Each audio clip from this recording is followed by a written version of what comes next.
সকল খবর সবার আগে পেতে চোখ রাখুন চ্যানেল 6।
আমাদের দলের পক্ষ থেকে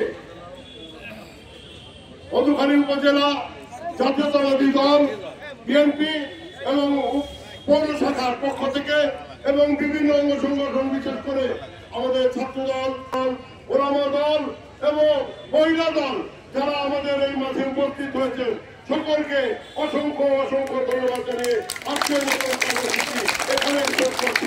ধন্যবাদ সবাইকে।